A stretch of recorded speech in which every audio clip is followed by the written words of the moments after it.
One morning in Maine, Sal woke up. Suatu pagi di Maine, Sal baru bangun. She peeked over the top of the covers. Dia mengintip dari atas selimut. The bright sunlight made her blink. Sinar matahari yang cerah membuatnya berkedip. So she pulled the cover up and was just about to go back to sleep. Jadi dia menarik selimutnya dan dia berpikir akan kembali tidur. When she remembered, today is the day I'm going to Bucks Harbor with my father. Tetapi dia teringat bahwa hari ini adalah hari di mana aku akan pergi ke Bucks Harbor bersama ayah. Sal pushed back the cover. Sal membuka lagi selimutnya. Hop out of bed, melompat dari tempat tidur, put on her robe and slipper, mengenakan jubah dan sandalnya, and hurry out into the hall, dan bergegas keluar ke lorong rumah. There was little Jane. Ada Jane kecil, just coming out of her room. Baru saja keluar dari kamarnya. Sister Jane had wiggled out of her nightie. Jane telah melepaskan gaun tidurnya. So Sal helped her put on her robe and slipper. Jadi Sal membantunya memakaikan jubah dan sandalnya. You don't want to catch cold and have to stay in bed, Jane. Kamu tidak ingin masuk angin dan harus tetap di tempat tidur, Jane. Because this morning we are going to Bucks Harbor. Karena pagi ini kita akan pergi ke pelabuhan Buck. Sal reminded her sister. Sal mengingatkan adiknya. Together they went into the bathroom to get ready for breakfast. Bersama-sama mereka pergi ke kamar mandi untuk bersiap-siap untuk sarapan. Sal squeezed out toothpaste on Sister Jane's brush and said, Sal membantu menekan pasta gigi di sikat giginya Jane dan dia berkata, Be careful Jane and don't get in your hair.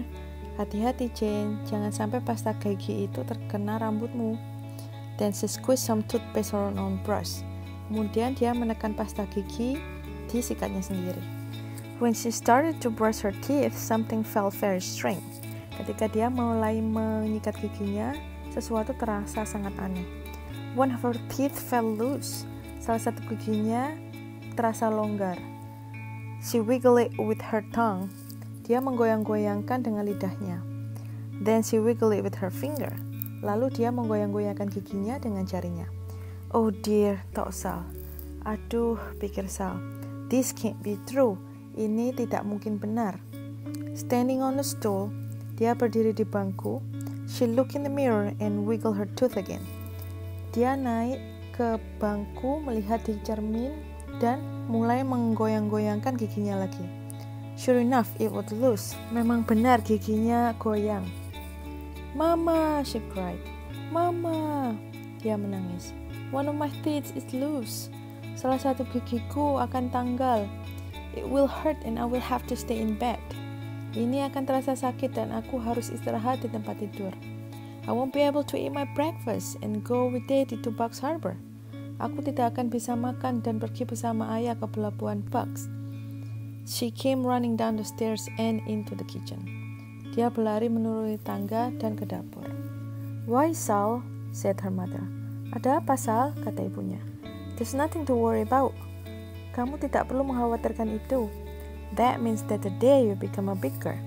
Itu artinya hari ini kamu sudah menjadi gadis besar. Everybody's baby teeth get loose and come out when they grow up. Gigi bayi semua orang angkat tanggal saat mereka tumbuh lebih dewasa. A nice new bigger and better tooth will grow in when this one comes out. Gigi baru yang lebih besar dan lebih baik akan tumbuh ketika yang satu ini keluar. Did your baby teeth get loose and come out when you grew to be a big girl? Apakah gigi bayimu goyang dan tanggal ketika kamu tumbuh menjadi gadis besar? Sal asked her mother. Sal bertanya pada ibunya. Yes, she answered. Ya, jawabnya. And then this nice large one grew in. Kemudian gigi bagus yang besar ini tumbuh masuk. When Penny grew to be a big dog, ketika Penny tumbuh menjadi anjing besar, his puppy teeth dropped out too. Gigi anak anjingnya juga tanggal. And will Jane get loose too? Asked Sal. Apakah gigi Jane akan lepas juga? Kata Sal. Yes, her mother said. Ya, kata ibu Sal. But not for a long time, not until she stopped being a baby and grew up to be a big girl like you. Tapi tidak untuk waktu yang lama, tidak sampai dia berhenti menjadi bayi dan tumbuh menjadi gadis besar sepertimu. Jane is so young that she hasn't even grown all her baby teeth yet. Jane masih sangat kecil, bahkan gigi bayinya belum tumbuh semua. Now let's all go upstairs and brush our hair and get dressed for breakfast. Sekarang mari kita naik ke atas, sisir rambut dan menggunakan baju siap-siap untuk sarapan. It feels so different to be bigger. Beda sekali rasanya menjadi gadis besar and have a loose tooth dan mempunyai gigi yang goyang. Especially when you're chewing, apalagi saat mengunyah. When is it going to come out? Kapan gigiku akan tanggal? Perhaps today, perhaps tomorrow, answered her mother. Mungkin hari ini, mungkin besok, jawab ibunya. But when your tooth does come out, tetapi ketika gigimu tanggal, you put it under your pillow and make a wish. Taruh itu di bawah bantalmu dan membuat permintaan. And your wish is supposed to come true. Dan keinginanmu akan terkabul. I know what I'm going to wish for, said Sal. Aku tahu apa yang aku harapkan. A nice cold cocoa. Coklat dingin yang enak. But you must not tell anybody your wish. Tetapi kamu tidak boleh mengatakan keinginanmu kepada siapapun. Or it won't come true. Atau itu tidak akan menjadi kenyataan. Cautioned her mother. Ibunya memperingatkan. It's supposed to be a secret wish. Seharusnya itu adalah keinginan rahasia. Now finish your milk, Sal. Sekarang habiskan susumu, Sal. Then you can go out on the beach and help your father dig clam for lunch. Kemudian kamu bisa pergi ke pantai dan membantu ayahmu untuk menggali kerang untuk makan siang. I am a big girl and I can help him dig a lot of clam fast. Aku sudah besar dan aku bisa membantunya menggali banyak kerang dengan cepat, said Sal, kata Sal. So we can hurry up and go to Bucks Harbor. Agar kita bisa pergi bergegas ke pelabuhan Buck. After breakfast, setelah sarapan, when Sal went out to help her father, ketika Sal keluar untuk membantu ayahnya, she saw a fish hawk flying overhead. Dia melihat seekor elang ikan terbang di atas kepalanya, carrying a fish, membawa seekor ikan. I have a loose tooth. Gigiku goyang. Sal called up to the fish hawk. Sal memanggil elang ikan. The fish hawk flew straight to her nest on top of a tree without answering. Elang ikan terbang langsung ke sarangnya di atas pohon tanpa menjawab. She was too busy feeding breakfast to her baby fish hawk. Dia terlalu sibuk memberi makan sarapan untuk bayi elang ikan. Sal wondered for a moment if the baby fish hawk had any teeth to chew his breakfast. Sejenak dia bertanya-tanya, apakah bayi elang ikan itu mempunyai gigi untuk mengunyah sarapannya? Then she started on down towards the beach where her father was digging clam. Kemudian dia mulai turun menuju pantai tempat ayahnya sedang menggali kerang. Daddy, I have a loose tooth, she shouted. Ayah, gigiku goyang, dia berteriak. And when it drops out, I'm going to put it under my pillow and wish a wish. Dan ketika gigiku tanggal, aku akan meletakkannya di bawah bantalku dan mengucapkan permohonan. You can even see it wiggle. Bahkan ayah bisa melihatnya goyang. Her father stopped digging clam to watch while Sal wiggling her tooth for him. Ayahnya berhenti menggali kerang untuk melihat sementara Sal mengayunkan giginya. You are going into a big girl when you get loose tooth. Kamu akan tumbuh menjadi gadis besar ketika kamu kehilangan gigi. What are you going to wish for when it drops out? Apa yang kamu harapkan ketika gigimu tanggal? I can't tell you that. Aku tidak bisa memberitahumu, said Sal solemnly. Kata Sal bersungguh-sungguh. Because it's supposed to be a secret wish. Karena itu seharusnya permintaan rahasia. Oh yeah, so it is, her father agreed. Ya, memang begitu, ayahnya setuju. May I help you dig clam? Sal asked. Bolehkah aku membantumu menggali kerang? Sal bertanya. I'm almost finished, he replied. Aku hampir selesai, kata ayahnya. But you can help if you like. Tetapi kamu bisa membantu jika kamu mau. First, you must take off your shoes and socks and roll up your pants too. Pertama-tama, kamu harus membuka sepatumu dan kaos kakimu dan menggulung celanamu, so that they won't get all wet and muddy, sehingga mereka tidak akan terkena air dan lumpur. Sal took off her shoes and socks and put them on a dry rock. Sal melepas sepatu, kaos kakinya dan meletakkannya di atas batu kering. She rolled up her pants and waded into a muddy gravel to help her father. Dia menggulung celananya dan mengarungi kerikil berlumpur untuk membantu ayahnya.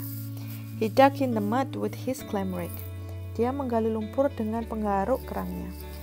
And then they looked carefully and felt around in the muddy hole for clam. Kemudian mereka melihat dengan hati-hati dan meraba lubang-lubang berlumpur untuk mencari kerang. I found a tiny baby one, said Sal. Aku menemukan bayi kerang mungil, kata Sal. You certainly did, said her father. Yes, kamu menemukannya, kata ayahnya. But it's too small, tetapi itu terlalu kecil. We just keep the large one, like this. Kita hanya mengambil yang besar, seperti ini. Let's put the baby clam back in the mud so he can grow to be a big clam someday. Mari kita kembalikan bayi kerang itu ke dalam lumpur agar dia bisa tumbuh menjadi kerang besar suatu hari nanti. He's just a baby clam, and I guess he's too small, she agreed. Dia hanya bayi kerang, dan kurasa dia terlalu kecil. Dia setuju. I guess he isn't even big enough to have all his baby teeth, said Sal. Bahkan dia tidak cukup besar untuk mempunyai gigi, kata Sal, placing the tiny clam tenderly back in the mud. Serami meletakkan kembali kerang kecil itu dengan lembut ke dalam lumpur. Clam don't have teeth, grunted her father. Kerang tidak punya gigi, gerutu ayahnya, digging another rake full of mud, sambil menggali lumpur lagi. Ow, she said with a great surprise. Ow, katanya dengan sangat terkejut. She felt with her tongue. Dia merasakan dengan lidahnya. And she felt with her muddy finger. Lalu dia merasakannya dengan jari-jarinya yang berlumpur. Why, it's gone, she said sadly. Mengapa gigiku hilang? Katanya dengan sedih. Feeling once more just to make sure. Merasakannya sekali lagi hanya untuk memastikan. The loose tooth was really and truly gone. Giginya benar-benar lepas dan hilang. The salty mud from her finger tasted bitter. Lumpur asin dari jari-jarinya terasa pahit. And she made a bitter tasting face that was almost a face like crying. Lalu dia membuat wajah pahit yang hampir seperti wajah menangis. Did you swallow it, Sal? Her father asked with a concerned smile. Apakah kamu menelannya, Sal? Kata ayahnya dengan nada tersenyum. No, she shook her head sadly. Tidak, dia menggelengkan kepalanya dengan sedih. I was too busy asking to do any swallowing. Aku terlalu sibuk untuk menelan. It just dropped itself out. Gigi itu jatuh begitu saja dan hilang. It's gone and I can't put it under my pillow and make my wish come true. Gigiku hilang dan aku tidak bisa meletakkannya di bawah bantalku dan memenuhi keinginanku. That's too bad, her father sympathized. Wah, sayang sekali, kata ayahnya bersimpati. But you are growing into bigger. Tetapi kamu tumbuh menjadi gadis besar. And big girl don't cry about a little things like that. Dan gadis besar tidak menangis karena hal seperti itu. They wait for another tooth to come loose and make a wish on that one. Mereka menunggu gigi lain yang copot dan membuat permintaan untuk gigi yang itu. Maybe we can find my tooth where it dropped, said Sal. Mungkin kita bisa menemukan gigiku yang jatuh, kata Sal. Sal father's help her look. Ayah Sal membantunya mencari gigi. But a muddy tooth looks so much like a muddy pebble. Tetapi gigi berlumpur sangat mirip dengan kerikil yang berlumpur. We'll have to stop looking and take our clam back to the house, Sal. Kita harus berhenti mencari dan membawa kerang ini kembali ke rumah, Sal. Her father said at last. Kata ayahnya pada akhirnya. Or we won't have time for the trip to the village. Atau kita tidak akan punya waktu untuk pergi ke desa. While Sal put on her socks and shoes, her father packed seaweed around the clam to keep them moist and fresh. Sementara Sal mengenakan kaos kaki dan sepatunya, Ayah Sal mengemasi rumput laut di sekitar kerang agar tetap lembut dan segar. "Now let's hurry back to the house," he said. "Sekarang ayo kita cepat kembali ke rumah," katanya. "And in a few minutes we will be on our way to Bugs Harbor in the boat to get milks and grocery."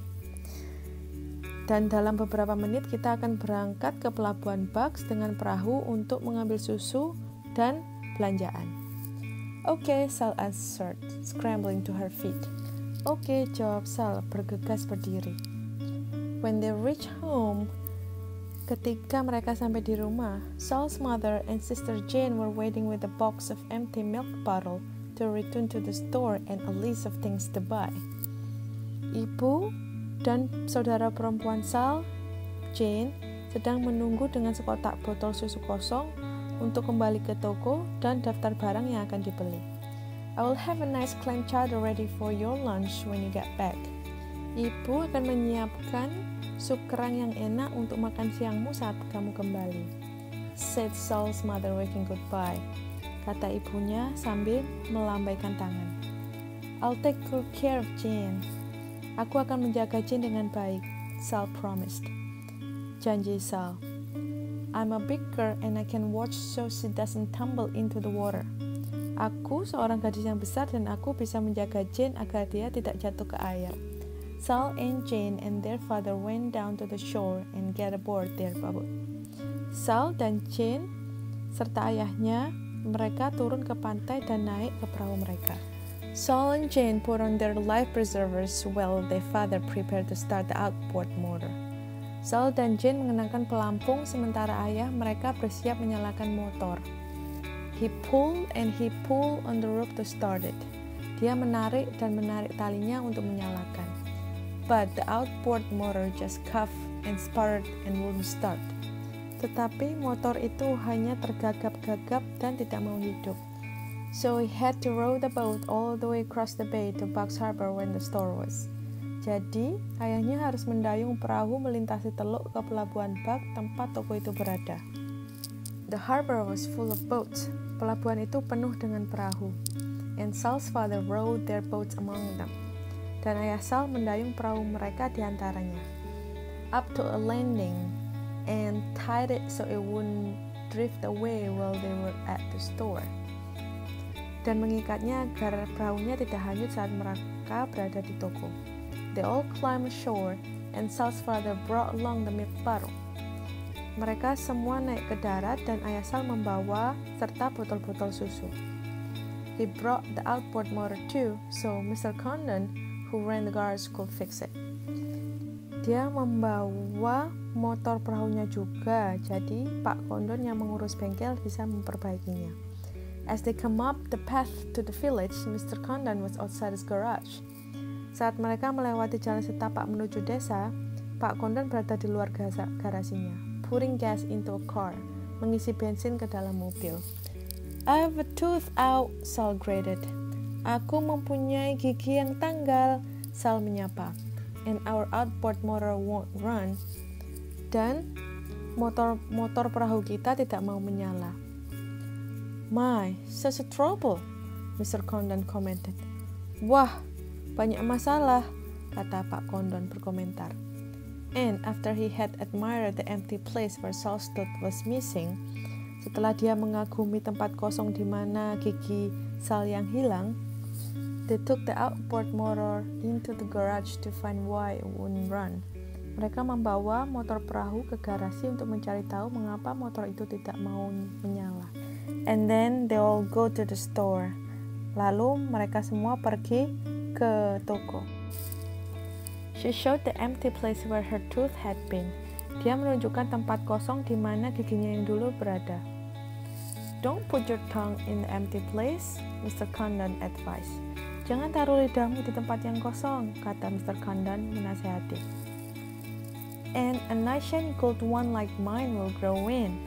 Maka akan tumbuh gigi emas yang bagus yang berkilauan seperti milikku. "But I didn't know soon enough," said Sal, looking confused. "Tetapi aku tidak mengetahuinya," kata Sal tampak bingung. "Ah," said Mr. Condon chuckling. "Wah," kata Mr. Condon tertawa. Opening up his freezer, he asked Sal. Sambil membuka freezernya, dia bertanya kepada Sal, "Can you eat an ice cream cone with one of your teeth out?" Apakah kamu bisa makan es krim dengan salah satu gigimu yang copot? "Oh, yes I can," says Sal. "Ya, tentu saja aku bisa. And it's supposed to be chocolate." Dan seharusnya rasa coklat. "And this little lady?" he questioned. Dan nona kecil ini, dia bertanya. Turning to Jane, menoleh ke Jane. "Her supposed to be vanilla." Miliknya seharusnya rasa vanilla. "So the drips won't spot." Jadi tetesannya tidak akan berceceran. "And you better push it together tight." Dan seharusnya kamu menekan-nekan es krimnya, so it won't drop off. Sehingga es krim itu tidak akan jatuh. Sal dictated. Sal mendikte. "Because she's still almost baby and doesn't even have all her first teeth." Karena dia masih bayi dan belum memiliki semua gigi bayinya. After Mrs. Condon had put the grocery and milk in the box, setelah Mr. Condon menaruh semua barang-barang belanjaan dan susu di dalam box, they thanked him once more and waved goodbye. Mereka berterima kasih sekali lagi kepada Mr. Condon dan melambaikan tangan. They walked down the path to the harbor. Mereka berjalan menyusuri jalan setapak ke arah pelabuhan Bugs. While their father fastened the outboard motor to the boat, Sal and Jane finished their ice cream cone. Sementara ayah memasang motor perahu mereka, Sal dan Jane menghabiskan es krim mereka. "I want more," Jane demanded. "Aku ingin es krim lagi," kata Jane. "Silly," es krim Sal. "Konyol," seru Sal. "Our wishes are all used up." Keinginan kita semuanya habis. Then she remembered that she was growing up. Kemudian dia ingat bahwa dia telah menjadi gadis besar. And just like a grown-up said, dan seperti orang dewasa lainnya berkata, "Besides, Jane, 2 ice cream cone will drain your appetite." Selain itu, Jane, 2 es krim akan merusak selera makanmu. When we got home, we're going to have a clam chowder. Saat kita sampai di rumah, kita akan memakan sup kerang. The end. Hope you guys like this story and I'll see you in the next book. Bye-bye.